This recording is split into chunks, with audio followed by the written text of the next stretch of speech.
Hey, good morning, geometry. Yesterday, hi, by the way, I'm gesturing big today, so I had to go hands-free.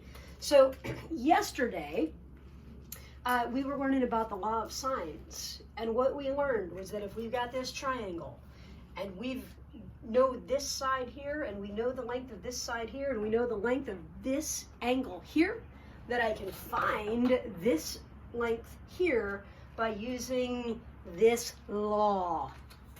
Okay, but I also said yesterday that those letters are somewhat arbitrary.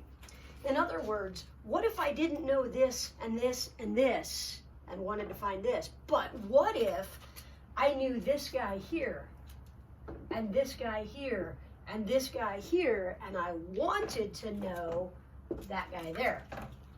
It's all about the positions. I have a side and the angle that's contained between them, and I'm looking for the side that's opposite. So I would just use those positions. I would say, hey, I'm going to take those two sides.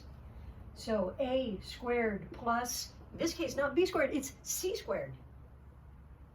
C squared minus 2 times a times c times the cosine of that angle that's contained.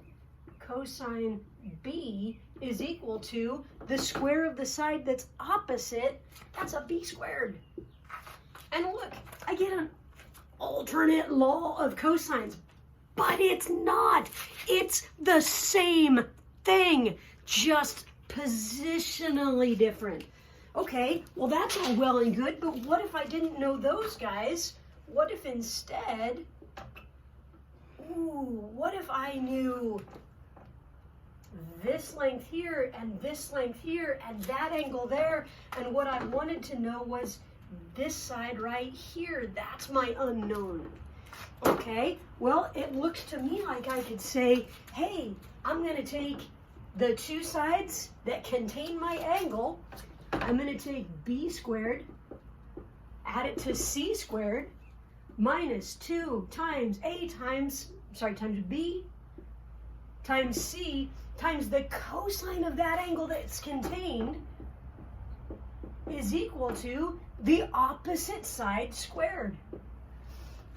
Now you might look at that 1, 2, 3 and think that there's 3 things to remember, but there's not.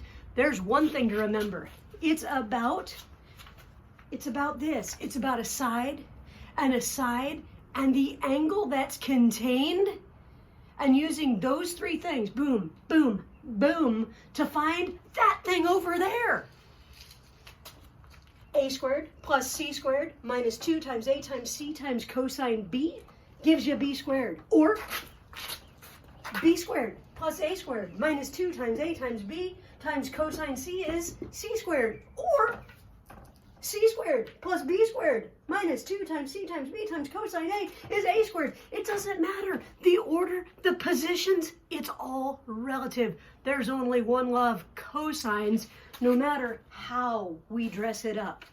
All right, well, you know what I miss the most, guys? I miss high fives and dancing in the hallway. So this is for you.